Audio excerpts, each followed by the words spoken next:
mendapatkan persetujuan, boleh nggak data kliennya yang mengalami sengketa tadi dibuka, kan gitu. Persoalannya kan kesulitannya kalau penelitian itu memang di sana, untuk mendapatkan data lapangan terkait dengan APS itu. Sehingga, ke kita harus mencari data tentang itu? Ya paling-paling terkait dengan jurnal-jurnal yang sudah diteliti orang, itu aja. Untuk mendapatkan itu, karena yaitu tadi kesulitannya ada pada tingkat kerahasiaan dan bersifat tertutup. Meskipun sebetulnya yang namanya sengketa sekali lagi bahwa, kalau itikadnya semuanya baik, saya yakin tidak ada persoalan yang tidak bisa diselesaikan. Cuman mekanismenya pakai apa aja kan gitu. Itu kan sebetulnya litigasi, non litigasi itu kan hanya mekanisme saja. Yang intinya bahwa para pihak itu akan mendapatkan kembali haknya masing-masing kan itu. Jadi menyelesaikan sengketa itu pada dasarnya adalah seseorang akan mendapatkan haknya kembali. Tapi prosesnya, prosedurnya atau mekanismenya itu, nah yang dipilih yang mana itu kan tergantung dari para pihak. Tapi saya baca data kamu ini loh Mbak, itu saya ini yang bikin kamu sendiri. Maksudnya yang mediasi 12 perkara itu, Iya, Ibu. eee, dari mana? Itu aku lihat dari webnya Ibu. Jadi Heeh, jadi ada webnya, terus heeh, bentar, Pengadilan Agama Cirebon. ada itunya juga, ada Perkaranya 12 itu, kemudian ini prosentase 19,3 dengan 80,7 itu kan dari 62 perkara, kan gitu toh. Di mana perkara yang 50 itu sebetulnya kan lanjut ke, apa namanya, tidak berhasil dimediasi. Yang 12 itu berhasil dimediasi. Kalau saya baca itu, seperti itu, cuman keterangan hasilnya kok 3 damai 9 gagal, itu yang tanda tanya saya di situ. Mestinya kalau yang 12 itu mediasi nggak lanjut proses, litigasi, berarti itu berhasil gitu loh. Cuman yang litigasi itu dari 50 perkara itu, tapi ini kok 50 putusan hakim 100%, tapi ada 11 yang banding, piye maksudnya? Nah itu coba nanti bikin tabelnya itu biar bisa dibaca. Maksudnya tujuan saya kalau nanti masuk ke jurnal itu, tabel itu bisa bisa bicara gitu loh maksud saya. Kan putusannya 50, kan sudah 100%. Oh mungkin begini, dari 50 perkara itu ada yang tidak terima di tingkat pertama, kemudian mengajukan banding sebanyak 11 perkara gitu ya.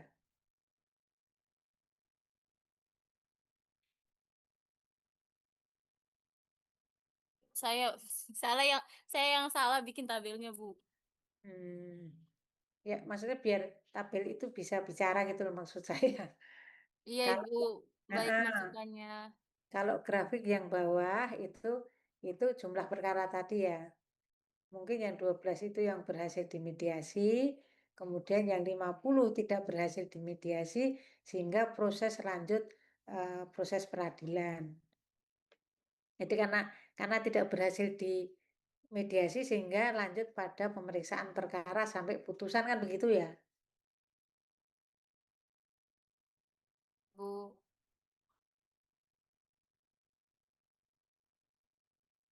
Monggo yang lain kalau mau memberikan komentar lagi. Izin bertanya, Mbak Ika, mengapa rentang waktu yang dipilih itu 2020 sampai 2024? Apakah ada faktor khusus, misalnya dampak pandemi COVID-19 atau perubahan regulasi selama periode tersebut yang mungkin mendistorsi pola penyelesaian sengketa? Dan apakah ini sudah dipertimbangkan juga dalam analisis? Terima kasih.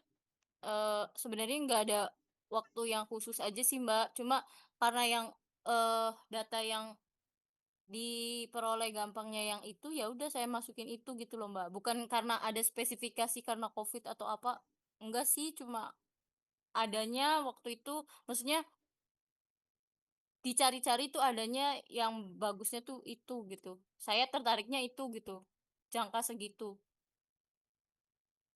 Kan kalau misalkan tergantung sih kalau penulisnya pengen 5 tahun ya nggak apa-apa, 10 tahun dari rentang waktu nggak apa-apa, tapi saya tertariknya di situ.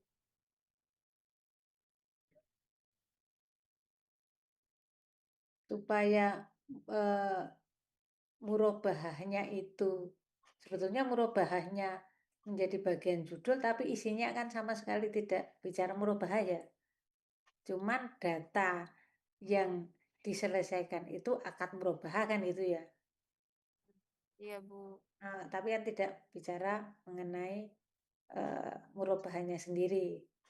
Terus sebentar tadi saya mau ngomong apa lupa. Yang lainnya dulu.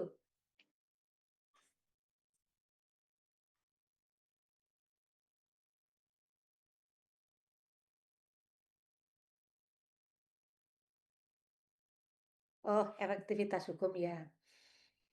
Eh, sebetulnya misalnya ini saya saran aja.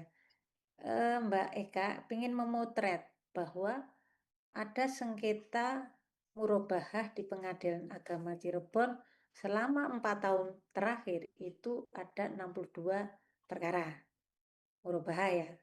Di mana sengketa yang diajukan di Pengadilan Agama Cirebon itu hanya 12 perkara, berarti berapa tadi? 19,3% yang berhasil, selebihnya tidak berhasil. Kalau ingin memotret efektivitas hukum, artinya apakah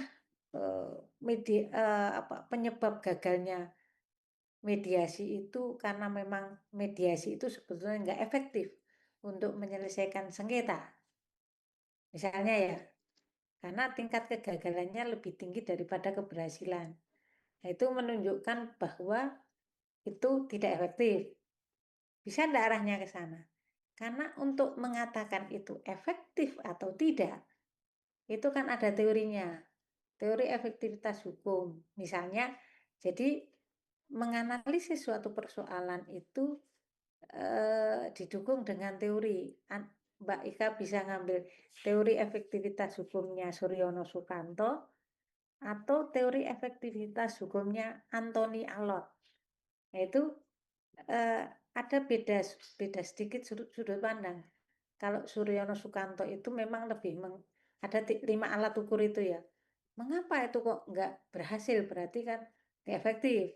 Penyebabnya apa? Mungkin dari hukumnya, faktor hukumnya. Oh, sebenarnya aturannya sudah bagus. Atau faktor aparat penegak hukumnya. Oh, mediatornya apa? Ya kurang canggih atau kurang kompatibel atau bagaimana. Atau sarana prasarananya atau budayanya atau masyarakatnya.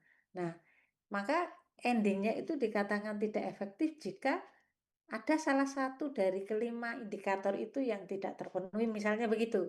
Sehingga dikatakan bahwa mediasi apa yang dilakukan di Pengadilan Agama Cirebon dalam proses penyelesaian sengketa akad murabahah dikatakan tidak efektif karena di situ ditemukan penyebabnya apa kok nggak berhasil. Nah, misalnya begitu. Itu kan menunjukkan nggak berhasil toh. Gagal itu loh. Ya tingkat keberhasilannya lumayan lah 19,3% kan itu. Atau kalau yang teorinya efektivitas hukum Anthony Allot itu bahwa hukum itu akan efektif jika tujuan diciptakannya aturan itu tercapai. Mediasi itu sebetulnya kan diciptakan untuk salah satu di antaranya saya baca di artikelnya siapa itu bahwa untuk mengurangi penumpukan perkara yang yang diselesaikan oleh pengadilan.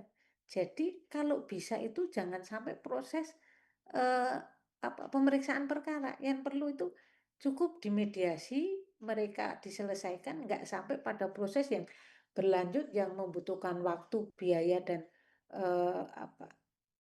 tenaga yang cukup banyak, sehingga cukup dimediasi selesai sengketa itu. Toh ending yang ingin dicapai adalah bagaimana sengketa itu bisa diselesaikan, yang bisa memberikan keadilan bagi para pihak. Apalagi kalau mediasi tadi, yang dikehendaki adalah win-win solution kan gitu.